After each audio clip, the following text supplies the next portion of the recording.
Welcome to the Fast Break. I'm your host, Derrick Thomas, and I'm here with two LUTV sports anchors with Sara Scott and Arthur Harmon.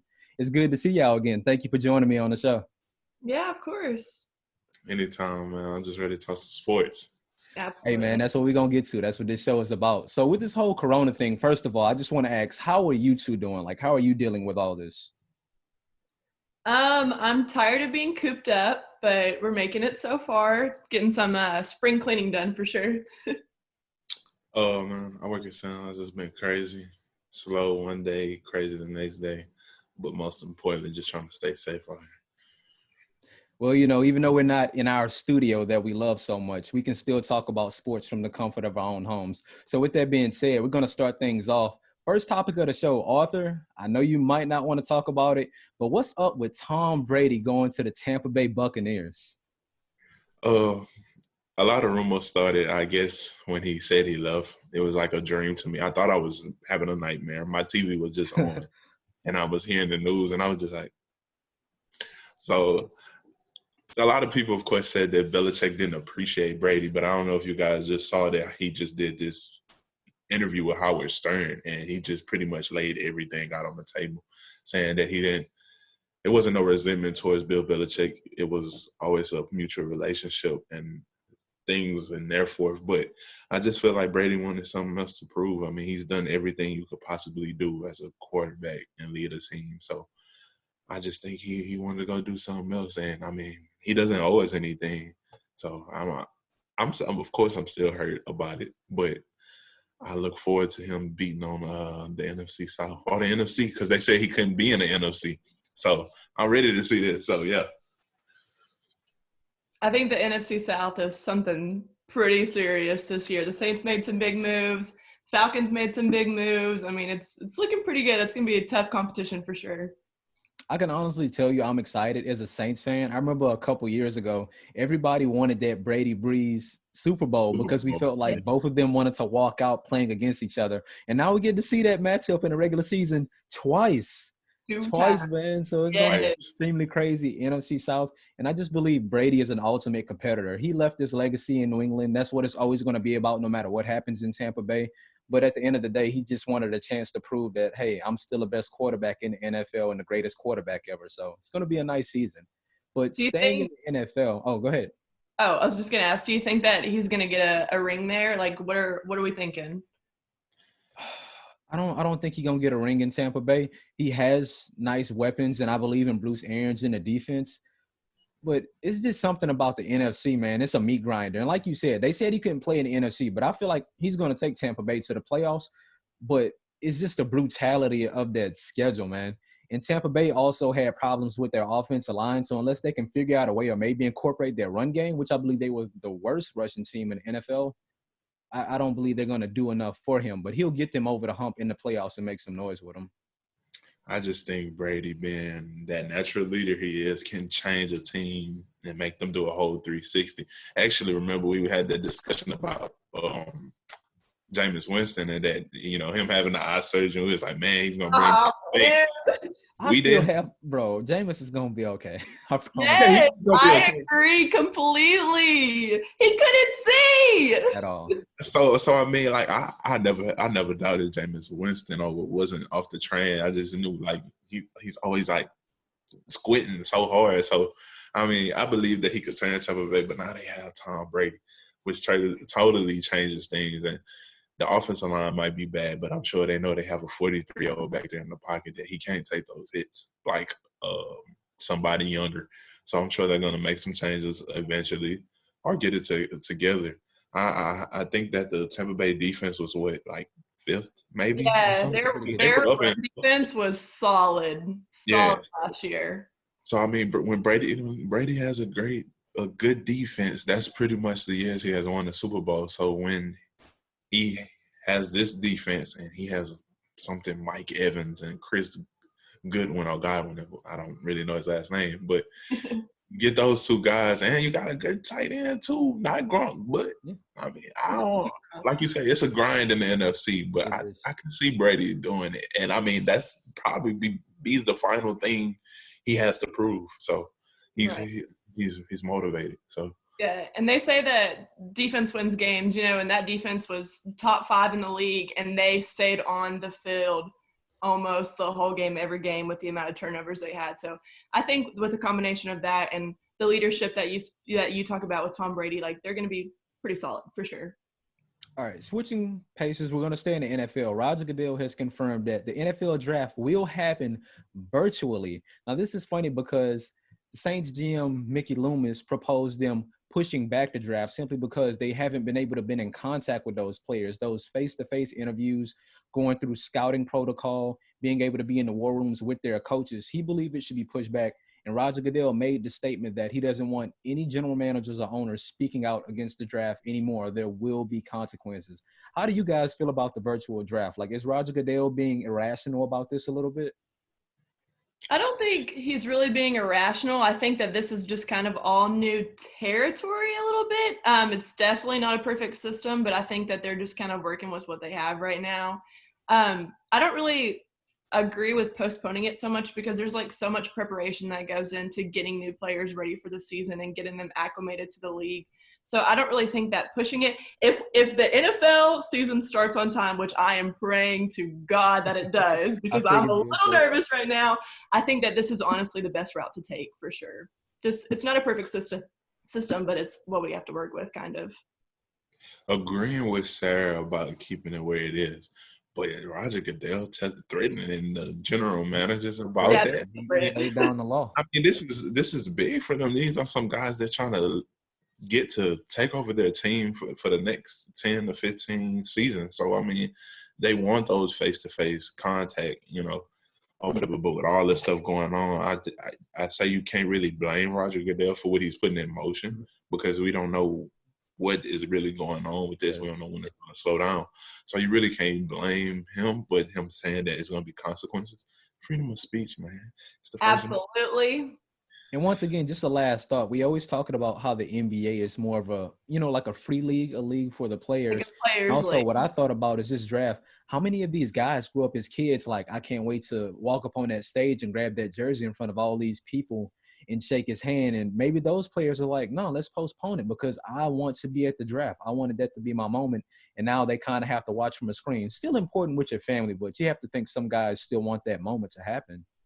That's a pretty good point. I mean, yeah, there's parts of it that suck. There's a lot of people that don't get to walk across the stage for graduation either. But, it's more about, I think, that the end result than anything, as much as that is tragic and it sucks big. But, at the end of the day, like, they're still getting to live out their dreams. So I guess you just got to take the ones that you can get, kind of. And I think with postponing it only pushes back the NFL season because it's like I said, what they're saying in May, but they're really saying July, June. July is when training camp starts. Yes. So you don't want to get drafted and kind of saving that moment for maybe a day, and then the next day you have training camp, which they even have to go through rookie camp, which I'm sure is not happening at all because I think they said something about the off season. Yeah. So, I mean, it's just a way to look at it. Oh, I want my moment at holding the jersey and shaking the commissioner's hand, but at the same time, you just don't know what's going on right now. It's just some of those things you're going to have to swallow it. Like you said, Sara, you still get to live out your dream. Yeah. Okay, now we're going into the fire a little bit. Big controversial topic in college football. New coach at Mississippi State, Mike Leach, came from Washington State. And as you know, in this time, people like to get on Twitter, social media. Everyone is bored, so you have to find something to do. He responded to a tweet about being quarantined, and it was a tweet with a wife knitting a noose. And he did that as a head coach, and a lot of his players on his team are highly upset, particularly African-American players, and want to transfer. But at the most, Mississippi State said Mike Leach will attend, I believe, hearings or certain classes, for like racial sensitivity and stuff like that. Should he be fired? First of all, I would just like to say that although Mike Leach is an offensive mastermind, and we've seen him do some big things at Washington State and at Tech, he is an absolute pest in my opinion, because this is the second time he's been involved in some kind of controversy in like the last, 15 years? Yes. I guess, probably, a little over 10 years, I guess. I believe it was at Texas Tech, wasn't it? Yes. Like, what is wrong with him? You are a PR nightmare. You're not worth it, in my opinion. Like, I agree. I think that they should put him through these classes. I think that everybody can be educated a little bit more when it comes to racial issues, especially people that are not people of color. I think that everybody should be a little bit more educated, but I also think that he needs to have at least some kind of so they need to punish him in some way, because this is absolutely ridiculous. There's no way that you're that culturally insensitive, in my opinion. It should be some type of discipline, man. Yes. You look at this one, if a player does something to that standard, then they're extremely punished, kicked out of the league, kicked out of college, or blackballed in general. You get these authoritative figures that do things and kind of get away with it a little bit and just go attend some class that they're probably not going to pay attention to or learn anything from. So I think the last person who said something or did something out of line and he actually got punished for it was the LA Clippers owner, Donald Sterling.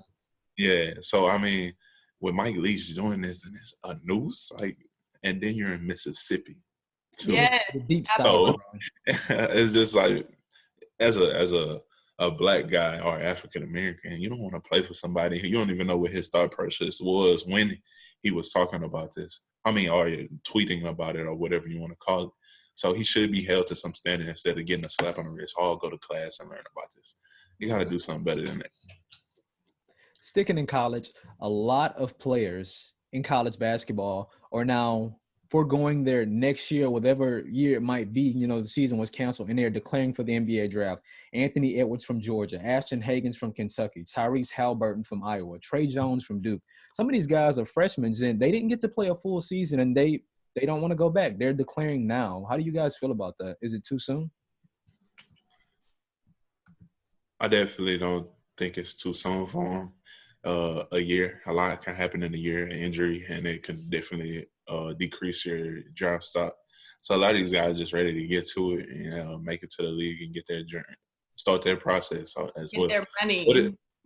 Yeah, true, yes. And probably some of them, I mean, if you look at it, and if you were close and you were at the tournament, you were a favorite, do you want to go back and help your team win the national championship? Something you guys talked about all season, and a virus kind of threw that out the window.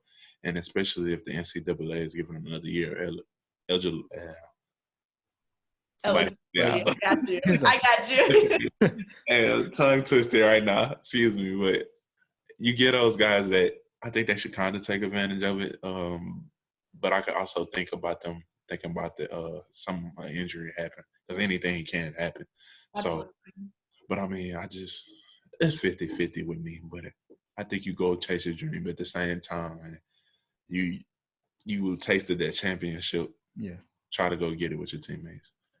I think it just kind of depends on like each and every individual, like where they stand. Like if they felt like they still needed something to prove, I'm glad that they can have another opportunity to do that. But for the people who are like really ready after that year, that's a standard for a reason. You know, that year out of high school, like the reason that they have that is because they feel like that is when somebody would be acclimated enough to go to the league. You know, so if they feel like they're ready, I think that they should go ahead and go for it. But, you know, the people that still have something to prove, I think that they should stay. Just talking about – okay, sorry. No, you're fine. And talking about the NBA draft, LaMelo Ball has been tearing it up in Australia. But what I didn't expect is that LaMelo Ball and his agent purchased the Illawarra Hawks, the team he is playing for. Like, I'm not even sure what to think of this. But who have you heard of playing for a team and then purchasing that team that they played for? And he's actually projected to be a top 5 pick in the NBA draft, possibly top 3. What do you guys make of that? He bought the team. I think it's honestly a big flex. Like, for lack of a better term here, I think that it's definitely unorthodox, you know, but I heard that they were having some troubles. I don't really know how confirmed that is. I heard the team was having kind of some troubles like staying afloat, so he was really doing them a favor. I think that he has grown so much, not only in height because he did grow, but he's also grown as a player, and he's done big things. So I think it just is another level to the Ball story that is just a never-ending whirlwind for sure. He's his daddy's son. What is that? Like businessman going out and doing something nobody's gonna expect. Like when I saw that news, it was like one of those things you kind of had a double double taking. Look at like Melo Yeah. just bought the team, and well, how old is he? What, 17, 18? Yeah, 17, 18 years old. Yeah.